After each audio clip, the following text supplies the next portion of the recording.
In this video, we are going to learn part 2 of chapter number 1, class 10 CBSE and UP board chemistry. It is based on NCERT pattern, which are important for both UP and CBSE board. So dear student, इस अध्याय में हम लोग chemistry class 10 के chapter part 1 के दूसरे part को मतलब दूसरे लेक्चर को पढ़ने जा रहे हैं। इस लेक्चर में पहले वाले वीडियो में हमने आपको बताया था कि केमिकल रिएक्शन और इक्वेशन क्या होता है, केमिकल रिएक्शन कितने प्रकार के होते हैं, केमिकल रिएक्शन कहते किसे हैं। इस वीडियो में हम उसी के आगे पढ़ने जा रहे हैं। उसमें मैंने आपको जब केमिकल रिएक्शन के टाइप पढ़ा रहे थे उसमें हम तो आपको मात्र 3 ही टाइप पढ़ाई गई थी, जैसे कॉम्बिनेशन रिएक्शन और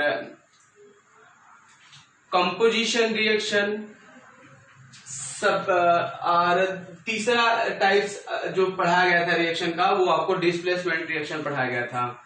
सो अभी डिस्प्लेसमेंट रिएक्शन के बारे में भी हमें कुछ एक बार सार से रिकैप कर लेना चाहिए, सारे जो है चैप्टर को फिर से एक बार रिवाइज कर लेना चाहिए। उसके बाद फिर हम आगे आपको बताएंगे आज के पार्ट टू वाले वीडियो में आगे क्या क्या पढ़ना है। सो डियर स्टूडेंट, सबसे पहले हम लोगों ने पढ़ा था उसमें केमिकल रिएक्शन किसे कहते हैं।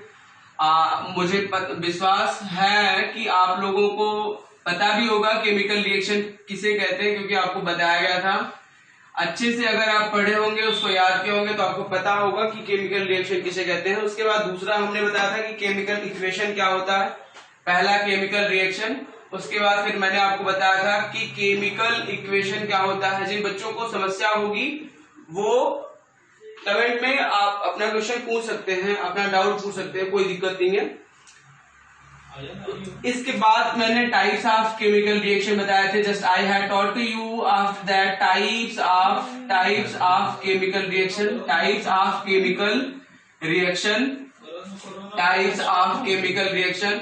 और इन टाइप्स ऑफ केमिकल रिएक्शन में मैंने सबसे पहले आपको बताया था कि सबसे पहले कॉम्बिनेशन रिएक्शन होता है, कॉम्बिनेशन रिएक्शन होता है। और दूसरा आपको डीकम्पोजिशन रिएक्शन मैंने बताया था कि डीकम्पोजिशन रिएक्शन क्या होता है, डीकम्पोजिशन रिएक्शन होता है। Dear student, in this video we are going to learn bilingual because आप जानते हैं कि यूपी और सीबीएसई बोर्ड दोनों बोर्ड के बच्चे पूरी तरीके से परेशान हो रहे होंगे कि अगर मैं सीबीएसई बोर्ड के लेवल के लिए ही केवल पढ़ा रहा हूं तो ऐसा नहीं है। यूपी बोर्ड के भी बच्चे पढ़ सकते हैं और सीबीएसई बोर्ड के भी बच्चे पढ़ सकते हैं, मात्र भाषा का अंतर है, तो आप इसे थोड़ा सा मैनेज कर लेंगे डियर स्टूडेंट। फिर हम लोगों ने तीसरे टाइप का जो रिएक्शन पढ़ रखा था वो था आपका displacement reaction. Dear student, displacement reaction पूरी तरीके से हम लोगों ने नहीं पढ़ा था, डिस्प्लेसमेंट रिएक्शन पूरी तरीके से हम लोगों ने नहीं पढ़ा था। सो आज इस वीडियो में हम लोग डिस्प्लेसमेंट रिएक्शन और जो हमारा चौथा रिएक्शन है एक्सोथर्मिक और एंडोथर्मिक रिएक्शन, और फाइनली पांचवा रिएक्शन रेडॉक्स रिएक्शन या फिर रिडक्शन एंड ऑक्सीडेशन रिएक्शन, ये कवर करने जा रहे हैं। सो डियर स्टूडेंट, सबसे पहले डिस्प्लेसमेंट रिएक्शन क्या होता है ये आपको जानना होगा, क्योंकि यही से हमें पढ़ना है इस वीडियो में। इसके पहले हम लोगों ने कॉम्बिनेशन रिएक्शन, डीकम्पोजिशन रिएक्शन और types of chemical reaction, chemical reaction and chemical equation, ये सारी हेडिंग्स पढ़ लिए थे अच्छी तरीके से। सो सबसे पहले हम लोग अब हेडिंग लगाएंगे आप लोग डिस्प्लेसमेंट रिएक्शन। और डिस्प्लेसमेंट रिएक्शन पढ़ने से पहले डियर स्टूडेंट हम आपको बताना चाहेंगे कि एक जो केमिकल सीरीज होती है, केमिकल रिएक्टिविटी सीरीज होती है, वो बहुत ही ज्यादा मात्रा में यहाँ डिस्प्लेसमेंट रिएक्शन में कारगर सिद्ध होगी। जिन बच्चों को उसके बारे में, उस केमिकल सीरीज के बारे में, केमिकल एलिमेंट जो होते हैं उनके सीरीज के बारे में जिनको पता होगा वो आसानी से मतलब डिस्प्लेसमेंट रिएक्शन कर पाएंगे। तो सबसे पहले हम आपको मेटल रिएक्टिविटी सीरीज बता देंगे। मेटल रिएक्टिविटी सीरीज होती क्या है?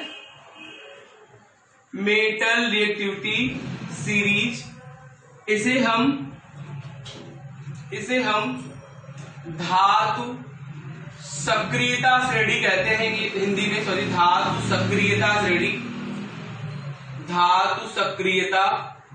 श्रेणी। डियर स्टूडेंट, ये चीज आपको बहुत ही आवश्यक है, क्योंकि ये अभी आपको 10वीं में भी जरूरत आ रही है, फिर फाइनली आपको 12वीं में भी जरूरत आएगी। हर एक जगह जैसे जब भी आप केमिकल रिएक्शन के बारे में बात करेंगे, जब भी आप एक अलग particular types of chemical reaction के बारे में बात करेंगे, तो ये मेटल रिएक्टिविटी आपको लर्न होना बहुत ही जरूरी है। इसलिए सबसे पहले हम लोग मेटल रिएक्टिविटी सीरीज लिखेंगे, उसके बाद उसको याद करने के लिए एक अच्छा सा ट्रिक भी हम आपको बताएंगे इस वीडियो में। तो सबसे पहले आप लिख लीजिए कि मेटल रिएक्टिविटी सीरीज होती क्या है। इसमें सबसे ऊपर सोडियम धातु होता है, सबसे ऊपर पोटेशियम धातु होता है डियर स्टूडेंट, पोटेशियम धातु होता है, उसके बाद सोडियम होता है, उसके बाद कैल्शियम होता है, फिर मैग्नीशियम होता है, एल्यूमिनियम होता है, जिंक होता है, आयरन होता है, टीन, फाइनली इसके भी नीचे, टीन के भी नीचे लेड होता है, finally hydrogen, copper, mercury, silver, iron, platinum. So dear student, ये 1 2 3 4 5 6 7 8 9 10 11 12 13 14 15 एलिमेंट का 15 धातुओं की जो ये मेटल रिएक्टिविटी सीरीज है, ये आपको याद करना बहुत ही जरूरी है। आप यहाँ इस सीरीज में देख रहे हैं कि जो पोटेशियम है वो सबसे ऊपर है, इस सीरीज में सबसे ऊपर है। इसका मतलब ये कि पोटेशियम की जो एक्टिविटी होती है, रिएक्टिविटी होती है, वो सबसे ज्यादा हाई होती है। It means potassium is an element which is metal, and it's very strong reactive. So after that, sodium, calcium, magnesium, as well as we will get down of this series, the metal reactivity will decrease, and the top of this series the metal reactivity will increase. As we will go on the top of this series, the metal reactivity will increases dear student. So अभी आप इसमें देख लिए कि potassium सबसे ऊपर है और प्लैटिनम सबसे नीचे है। पोटेशियम सबसे ऊपर है और प्लैटिनम सबसे नीचे है। इसका मतलब है कि पोटेशियम की रिएक्टिविटी सबसे ज्यादा होती है और प्लैटिनम की रिएक्टिविटी सबसे कम होती है। सो इसको याद करने के तरीके क्या हैं? आपको कई बार जो बच्चे मेरा ऑफलाइन क्लास किए होंगे उनको 9th में पता होगा, फिर 10th में मैं फिर से एक बार इस वीडियो के माध्यम से बताना चाहूंगा। जो हमारे पास ट्रिक, देखिए जो के है पोटेशियम का सिंबल क्या होता है? के। इससे पढ़ेंगे हम, के से पढ़ेंगे केदार, के से पढ़ेंगे केदार, एन ए से पढ़ेंगे नाथ, एन ए से पढ़ेंगे नाथ, सी ए से पढ़ेंगे का, एम जी से पढ़ेंगे माली, एम जी से पढ़ेंगे माली, ए एल से पढ़ेंगे आलू, ए एल से पढ़ेंगे आलू, जेड एन से पढ़ेंगे जिंक, जेड एन से, जेड एन का मतलब जिंक तो होता ही है, यहां जेड एन से पढ़ेंगे जरा, एफ ई से पढ़ेंगे फीके, एफ ई से पढ़ेंगे फीके, एस एल से पढ़ेंगे सड़े, पीवी से पढ़ेंगे पकाता, पकाता, पीवी से पढ़ेंगे पकाता, एच से पढ़ेंगे है, एच से पढ़ेंगे है, सी यू से पढ़ेंगे क्यूट, सी यू से पढ़ेंगे क्यूट, एच जी से पढ़ेंगे हाजी, एच जी से पढ़ेंगे हाजी, एंड ए जी से पढ़ेंगे आएगा, ए जी से पढ़ेंगे आएगा, ए यू से पढ़ेंगे और, ए यू से पढ़ेंगे और, पीटी से पढ़ेंगे पीटेगा, पीटी से पढ़ेंगे पीटेगा। सो डियर स्टूडेंट, आपने देखा कि पोटेशियम इसका सिंबल होता है के, जिससे हम ट्रिक के माध्यम से जानेंगे केदार। तो एक बार हम फिर से इसको समराइज कर लेते हैं, ट्रिक को समझ लेते हैं कैसे पढ़ा जाएगा। केदारनाथ का माली आलू जरा फीके सड़े पकाता है, क्यूट हाजी आएगा और पीटेगा। डियर स्टूडेंट, एक बार फिर से आप ध्यान से देखेंगे यहाँ पे, केदारनाथ का माली आलू जरा फीके सड़े पकाता है, क्यूट हाजी आएगा, क्यूट हाजी आएगा और पीटेगा। सो इसमें हम सबसे पहले ये देख रहे हैं कि केदार सबसे ऊपर है और इसकी रिएक्टिविटी सीरीज सबसे ज्यादा होती है।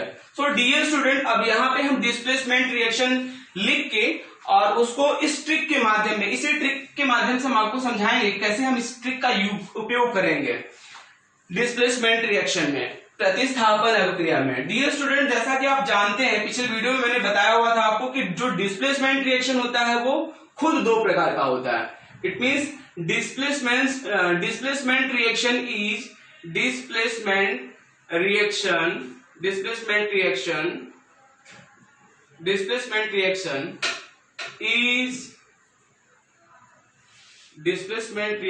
are of two type. Displacement reaction are of two type. First single displacement reaction.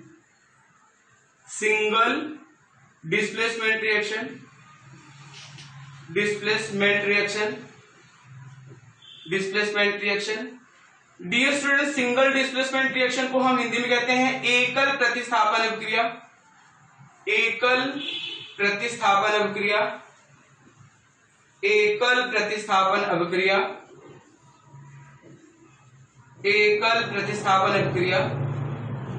अब एकल प्रतिस्थापन अभिक्रिया का जो कॉमन रिएक्शन होता है उसे जानना बहुत जरूरी है। सो डियर स्टूडेंट, के एकल प्रतिस्थापन अभिक्रिया का जो कॉमन रिएक्शन होता है, कॉमन इक्वेशन भी कह सकते हैं उसको हम, वो जैसे हमारे पास ए बी कोई सब्सटेंस है और उससे रिएक्ट किया सी, और ये आप देख रहे होंगे, ये एरो दिखा रहा है कि रिएक्शन किधर से किधर हो रहा है। रिएक्शन, ये दोनों हमारे रिएक्टेंट हैं। रिएक्टेंट इसे कहते हैं, इंग्लिश में रिएक्टेंट कहते हैं या हिंदी में कहते हैं इसे अभिकारक।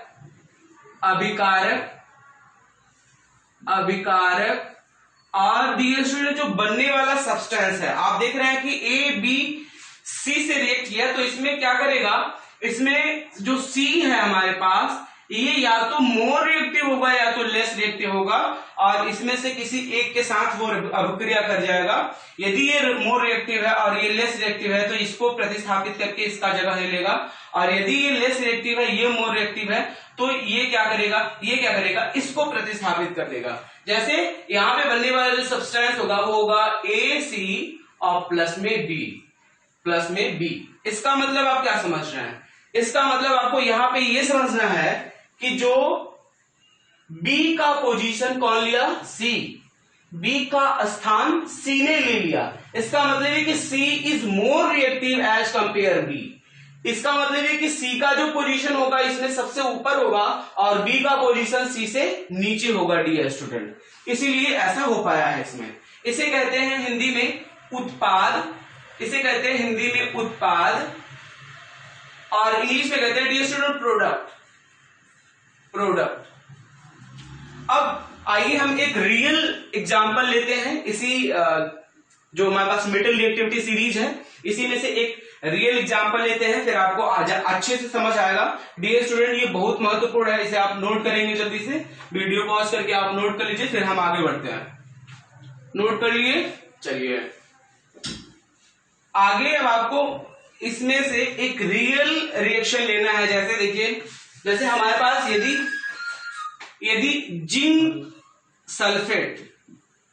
Zinc sulphate react plus sodium metal. Dear student, when sulphuric acid और जिंक सल्फेट, यहां पे मैंने लिखा zinc sulphate ZnSO4। Dear student, when zinc sulphate react with sodium, then आप क्या समझते हैं क्या बन पाएगा? यहाँ पे आपने देखा कि हमारे पास दो मेटल हैं, एक तो जिंक है, दूसरा इधर सोडियम मेटल है।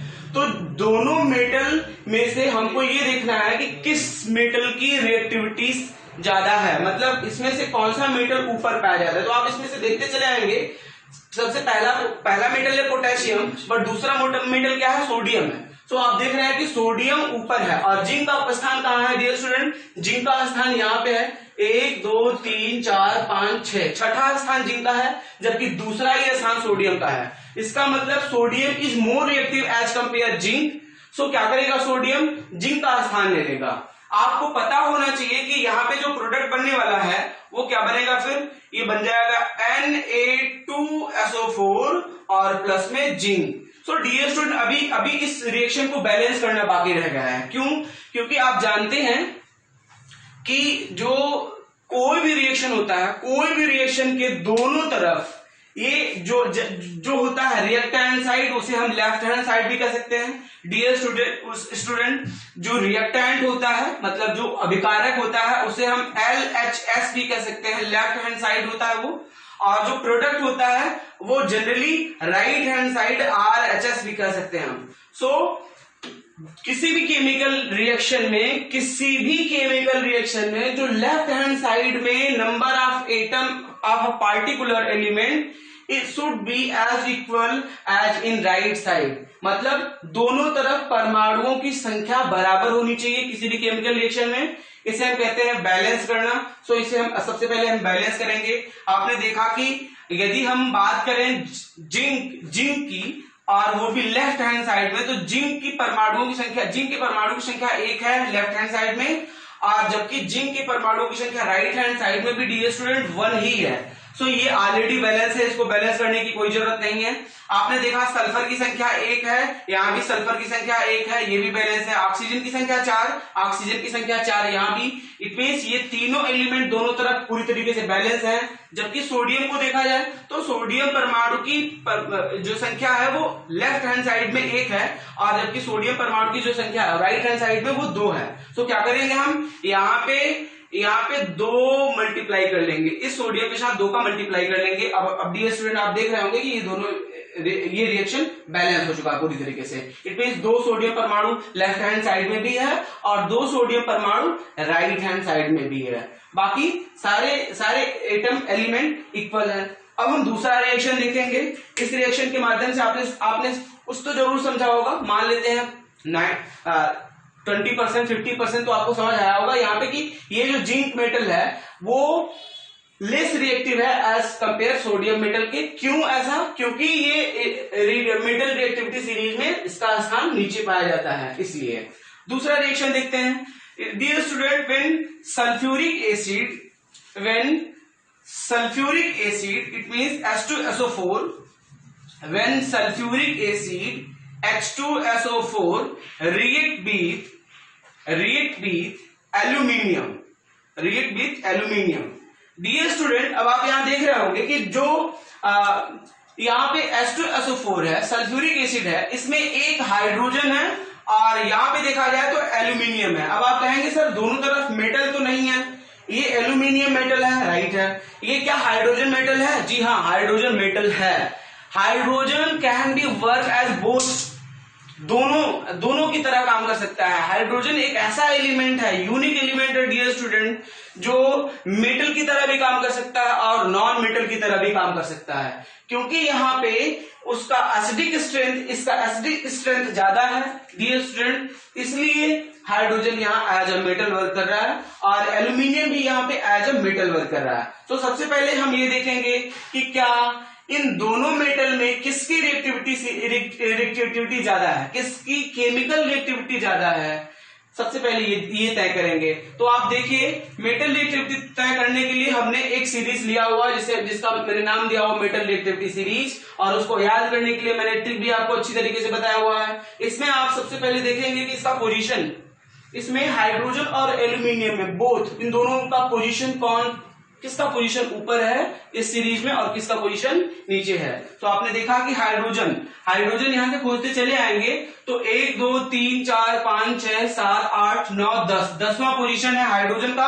जबकि एल्यूमिनियम की बात करें अगर हम तो 1 2 3 4 5 6 7 8 9 10 11 12 13 14 15 सॉरी डियर स्टूडेंट 1 2 3 4 5 ये है एल्यूमिनियम, 5वां पोजीशन है एल्यूमिनियम का और जबकि 10वां पोजीशन है हाइड्रोजन का। तो आप समझ चुके होंगे कि एल्यूमिनियम ऊपर है और हाइड्रोजन नीचे है, इसलिए एल्यूमिनियम की रिएक्टिविटी सीरीज ज्यादा होगी, मेटल रिएक्टिविटी इसकी ज्यादा होगी, इसलिए एल्यूमिनियम क्या करेगा हाइड्रोजन को डिस्प्लेसमेंट कर देगा।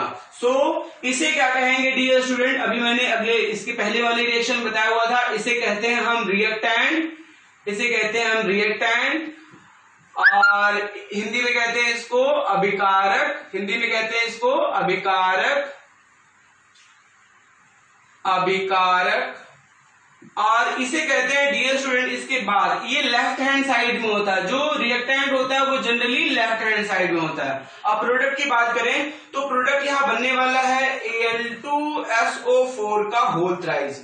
कुछ बच्चे तो यहाँ बहुत ज्यादा परेशान हो जाते हैं कि सर अभी यहाँ पे SO4 का ओनली 1 था, अभी यहाँ थ्राइस कैसे हो गया। इसके बारे में बात करेंगे हम डियर स्टूडेंट, बेसिक है ये, बहुत ही बेसिक है, ये 9th में आपको पढ़ाया गया होगा कि कैसे केमिकल फॉर्मूले बनाए जाते हैं। मैं आपको फिर भी यहाँ पे मैं आपको जरूर बताऊंगा। आप जानते हैं कि जो एल्यूमिनियम है, एल्यूमिनियम एलिमेंट है, इसकी जो ऑक्सीडेशन नंबर होती है वो 3 होती है। एल्यूमिनियम का ऑक्सीडेशन नंबर 3 होता है डियर स्टूडेंट। जब इसका ऑक्सीडेशन नंबर 3 होता है इसका मतलब इस पे 3 आयन लगा होता है। अब आप बात करेंगे जब ये एल्यूमिनियम परमाणु इस हाइड्रोजन को हटाएगा और इस सल्फर से रिएक्ट सल्फेट आयन से रिएक्ट करेगा डियर स्टूडेंट, सल्फेट आयन इसे कहते हैं। इसका मतलब है कि जब भी ये ब्रेक होता है तो ये H2 पे 2+ करके और फिर SO4 पे 2- करके ऐसे ब्रेक हो जाता है। और एल्यूमिनियम जब रिएक्ट करेगा इस 2- से और ये +3 से, तो डियर स्टूडेंट मैंने बताया है कि यदि कोई x एलिमेंट है और वो y से रिएक्ट कर, कोई x² एलिमेंट है और ये y⁻³ से रिएक्ट कर रहा है, तो सबसे पहले क्या करेंगे डियर स्टूडेंट, इसका मल्टीप्लाई इधर करेंगे और इसका मल्टीप्लाई इधर करेंगे। फाइनली आप देखेंगे कि ये बनेगा x3 और y2 डियर स्टूडेंट, ऐसा कंपाउंड बनेगा। उसी तरीके से इसमें हम देखेंगे क्या बनने वाला है, तो बन जाएगा एल्यूमिनियम का मल्टीप्लाई करेंगे 2 से तो हो जाएगा Al2 और SO4 का मल्टीप्लाई करेंगे 3 से तो हो जाएगा SO4 का होल थ्राइस। उसके बाद आफ्टर बचने वाला क्या है डियर स्टूडेंट, तो बचने वाला है हाइड्रोजन गैस जो ऊपर की तरफ क्या करेगा, उड़ जाएगा। ये देखिए ये जो एरो लगा हुआ है टॉप ऑफ जो पॉइंट कर रहा है एबव, ऊपर की ओर जो पॉइंट कर रहा है, इसे कहते हैं कि हाइड्रोजन गैस यहां से रिलीज हो रही है। कोई भी गैस जब रिलीज करती है तो उसको ऊपर की तरफ पॉइंट करके ऐसे साइन किया जाता है। डियर स्टूडेंट, इसके माध्यम इस रिएक्शन को आप पूरी तरीके से समझ चुके होंगे। अब इसको बैलेंस कैसे किया जाए। बैलेंस करने के लिए डियर स्टूडेंट सबसे पहले आपको समझना होगा कि क्या एल्यूमिनियम एटम यहाँ पे 3 है या 2 है। तो आप देख रहे होंगे कि एल्यूमिनियम परमाणुओं की संख्या अभिकारक पदार्थ की ओर, it means left hand side में केवल सिंगल है, जबकि राइट हैंड साइड में, मतलब जिसे हम क्या कहते हैं, हिंदी में कहते हैं उत्पाद और इंग्लिश में कहते हैं प्रोडक्ट। प्रोडक्ट की तरफ देखा जाए तो एल्यूमिनियम परमाणुओं की संख्या 2 है और रिएक्टेंट की तरफ देखा जाए तो एल्यूमिनियम परमाणु की संख्या 1 है। तो यहाँ पे क्या करेंगे, 2 का मल्टीप्लाई कर देंगे डियर स्टूडेंट। अब यहाँ आप देख रहे होंगे कि एल्यूमिनियम परमाणु की संख्या 2 हो गई और यहाँ भी एल्यूमिनियम परमाणु की संख्या 2 हो गई। अब आपको यहाँ पता करना हो, सल्फेट में सल्फर परमाणु की संख्या 1, आप देख रहे होंगे यहाँ पे सल्फर परमाणु की संख्या 3 हो चुकी है। ऑक्सीजन परमाणु की संख्या 4, जबकि ऑक्सीजन परमाणु की संख्या 4×3 12, इट मीन 4×3 12 हो चुका है। सो डियर स्टूडेंट, हम क्या करेंगे, यहाँ पे 3 का मल्टीप्लाई कर लेंगे। जैसे ही हमने यहाँ पे 3 का मल्टीप्लाई किया तो आप देख रहे होंगे सल्फर परमाणु की संख्या 3 हो गई और ऑक्सीजन परमाणु की संख्या 4×3 12, इट मीन 12 हो गई। और इसलिए चूंकि यहां भी सल्फर परमाणु की संख्या 3 है और ऑक्सीजन परमाणु की संख्या कितना है, 4×3 12। अब आप ये देखेंगे कि हाइड्रोजन परमाणु अनबैलेंस हो गया। जैसे ही मैंने सल्फेट आयन को बैलेंस किया तो हाइड्रोजन परमाणु अनबैलेंस हो गया। हाइड्रोजन लेफ्ट हैंड साइड में देखा जाए डियर स्टूडेंट, तो यहाँ पे देखेंगे 3 2 जा 6 है, 3 2 जा 6 है, जबकि राइट हैंड साइड में देखा जाए तो मात्र 2 है। तो क्या करेंगे, इसमें 3 का मल्टीप्लाई इस तरीके से कर लेंगे, तो 3 2 जा 6। Dear student, this chemical equation has been balanced now, and after that we are going to learn our third chemical reaction. अभी आप जल्दी से इसे नोट कर लेंगे, कहीं भी प्रॉब्लम होगी तो आप वीडियो के माध्यम से कमेंट कर सकते हैं डियर स्टूडेंट, आप पूछ सकते हैं अपने डाउट को। अब आगे बढ़ते हैं हम।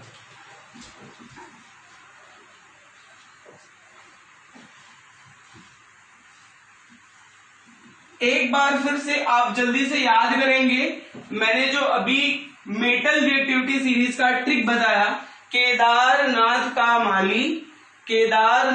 माली आलू जरा फीके सड़े पकाता है।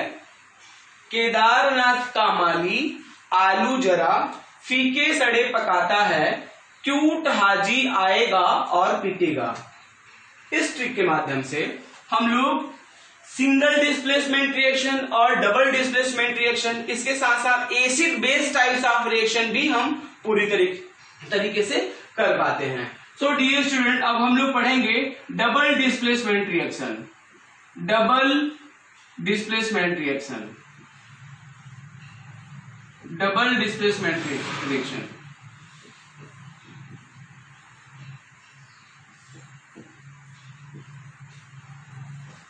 इन हिंदी इसे कहते हैं हम द्विविस्थापन अभिक्रिया। द्विविस्थापन अभिक्रिया।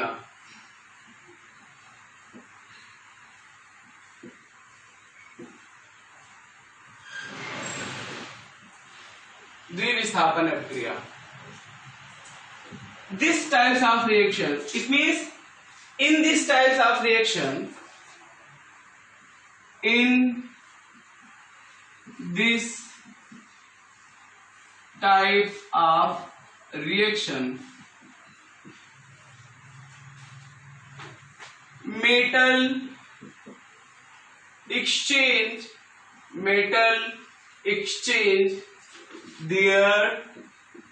their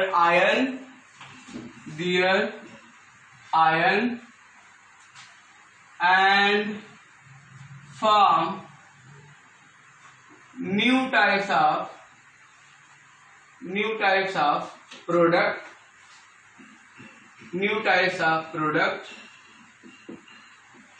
which is known as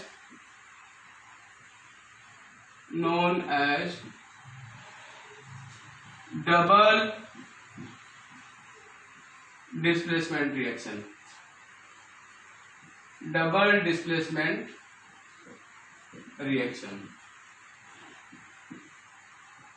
dear student, common reaction देखेंगे। कॉमन रिएक्शन देखेंगे,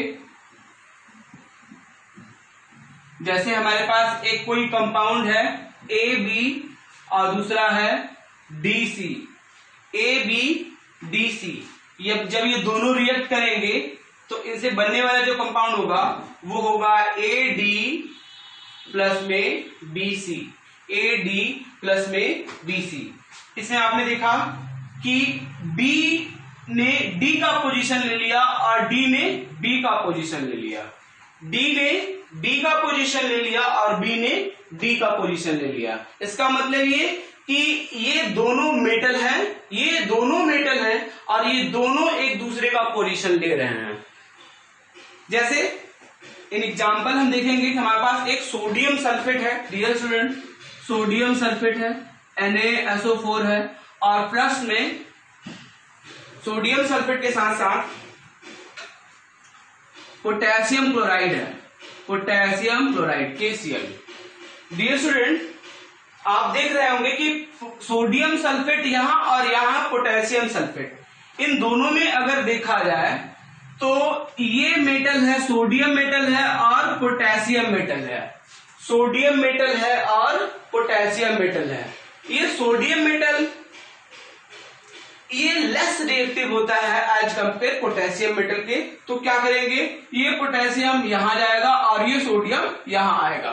तो जब पोटेशियम वहां जाएगा, सॉरी डियर स्टूडेंट, यहाँ पे होगा Na2SO4, वहां पे थोड़ा सा गलत लिखा हुआ था, इसे कहते हैं सोडियम सल्फेट।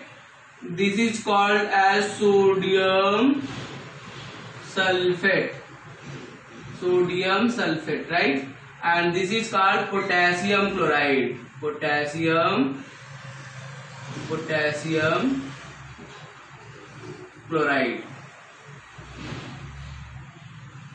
ओके स्टूडेंट, और अभी इसको मैंने बताया हुआ था, चूंकि ये लेफ्ट हैंड साइड में है इसलिए इसे हम रिएक्टेंट कहते हैं। क्या कहते हैं डियर स्टूडेंट? रिएक्टेंट है ये। और जैसे ही इसने रिएक्ट किया तो ये बनाएगा K2SO4, it means potassium sulphate plus में NaCl, sodium chloride. So dear student, आप देख रहे होंगे कि इसमें हमारे पास था सोडियम सल्फेट और पोटेशियम क्लोराइड, जैसे इसने रिएक्ट किया तो बनाया पोटेशियम सल्फेट और सोडियम क्लोराइड। सो ये क्या है, इसे कहेंगे हम पोटेशियम सल्फेट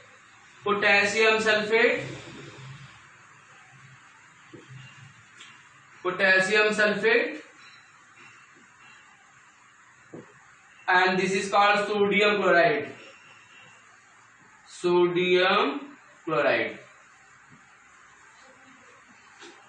डियर स्टूडेंट, क्या ये केमिकल रिएक्शन बैलेंस है? जी नहीं, अब इसे बैलेंस करने की जरूरत है। आप देख रहे होंगे कि यहाँ पे it means in left hand side the sodium atom is in 2 number, and in right hand side if we ask, then sodium element is only in 1 number. It means यहाँ पे 1 है और यहाँ पे सोडियम परमाणु की संख्या कितनी है? 2 है। अगर पोटेशियम के लिए देखा जाए तो पोटेशियम लेफ्ट हैंड साइड में 1 है, सिंगल है, जबकि वही potassium atoms right hand side में देखा जाए तो संख्या में 2 है। तो सबसे पहले क्या करेंगे, हम यहाँ पे 2 का मल्टीप्लाई कर लेंगे। अब आप देख रहे हैं कि सोडियम परमाणु की संख्या 2 है और यहाँ भी सोडियम परमाणु की संख्या 2 है। फिर आपने ये देखा कि क्लोरीन की संख्या 2 हो गई, पोटेशियम की संख्या यहाँ 2 है और पोटेशियम की संख्या यहाँ पे सिंगल थी, तो मैंने यहाँ पे 2 का मल्टीप्लाई कर लिया। जैसे ही मैंने यहाँ पे 2 का मल्टीप्लाई कर लिया तो 2 पोटेशियम भी हो गया और 2 क्लोरीन भी हो गया।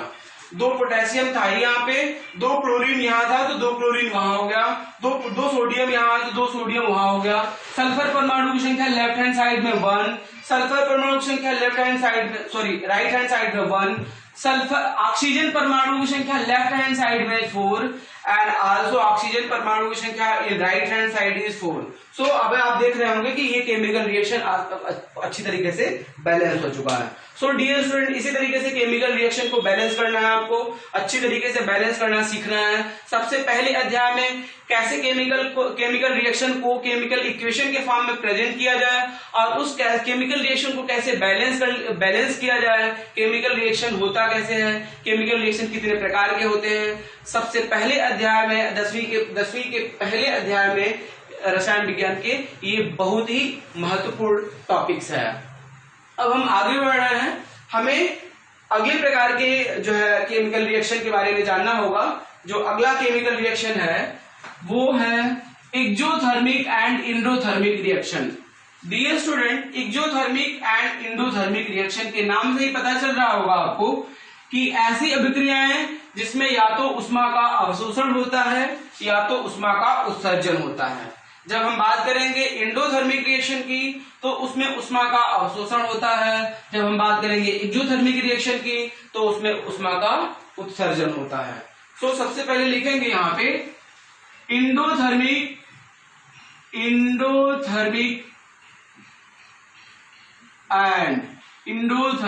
And exothermic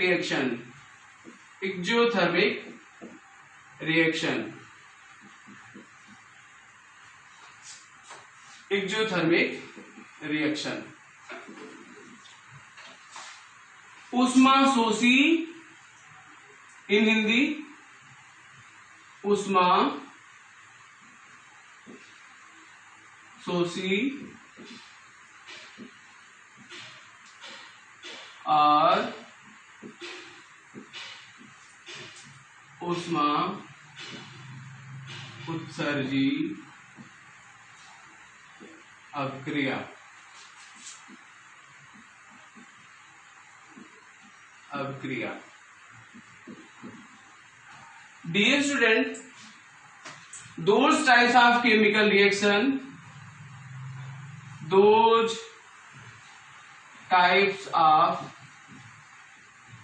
chemical reaction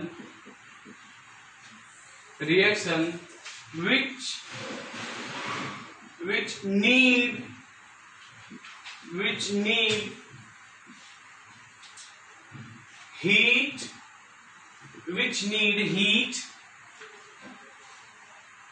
to complete chemical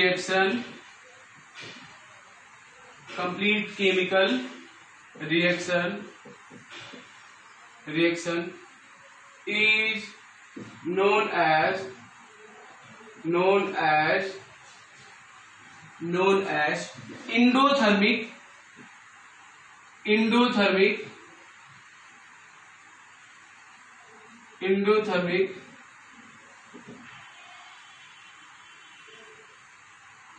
endothermic chemical reaction, endothermic chemical reaction.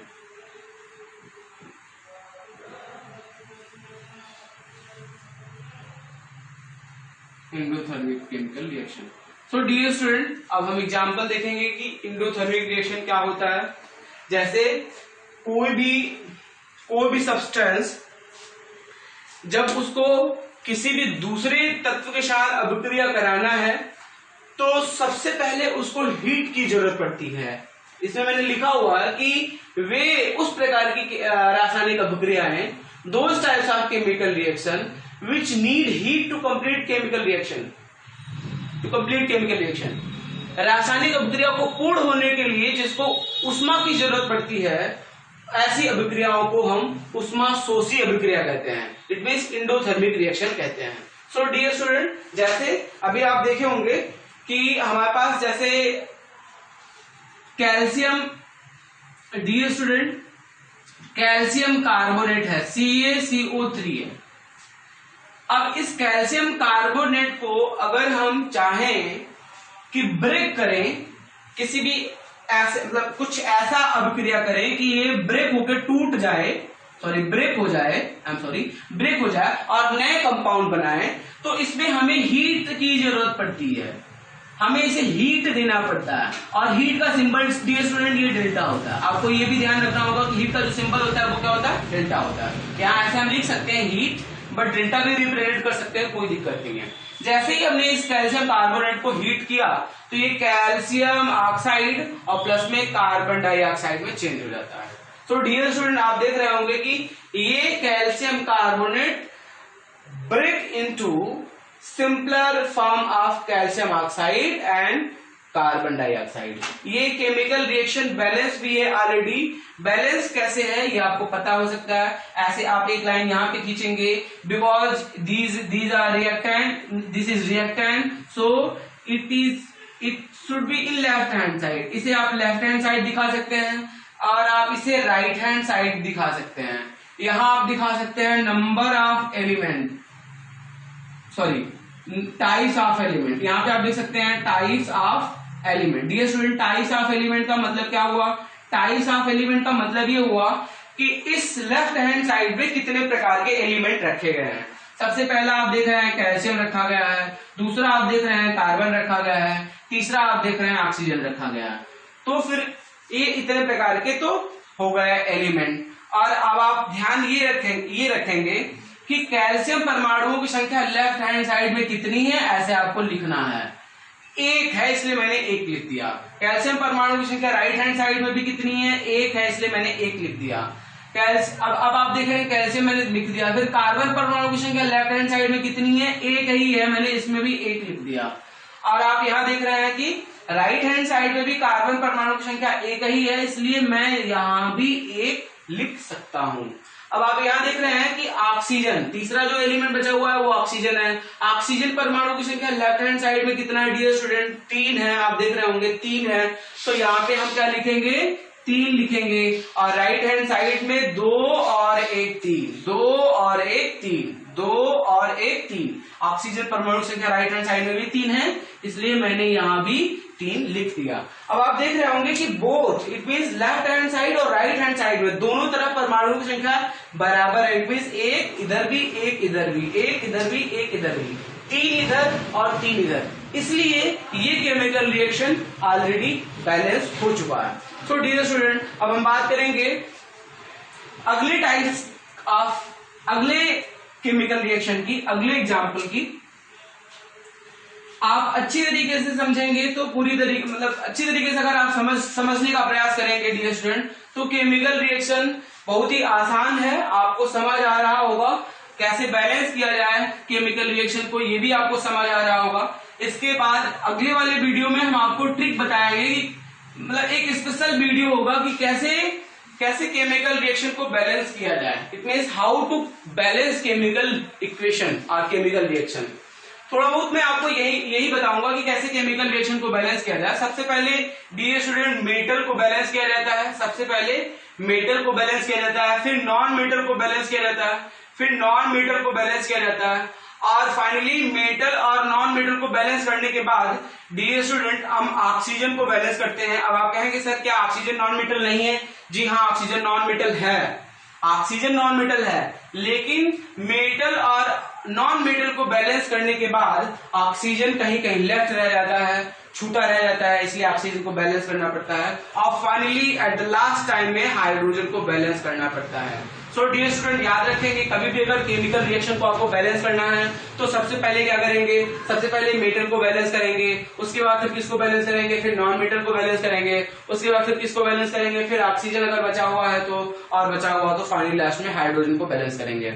ये बैलेंस करने का तरीका है। फिर भी ये शॉर्ट फॉर्म में है क्योंकि ये स्पेशल वीडियो बैलेंस करने के लिए नहीं है, हम आगे इस वीडियो में सीखना चाहेंगे। नेक्स्ट एग्जांपल हमारे पास क्या है? जैसे हमारे पास है silver chloride AgCl। Dear student, जैसे आप देख रहे हैं सिल्वर क्लोराइड, जैसे ही इसको हम सनलाइट में रखते हैं, देखिए H-म्यू, ये इसका सिंबल है, सनलाइट का जो सिंबल है वो क्या है डियर स्टूडेंट? H-म्यू। ये आप ध्यान रखेंगे कि H-म्यू ये इसका सिंबल है।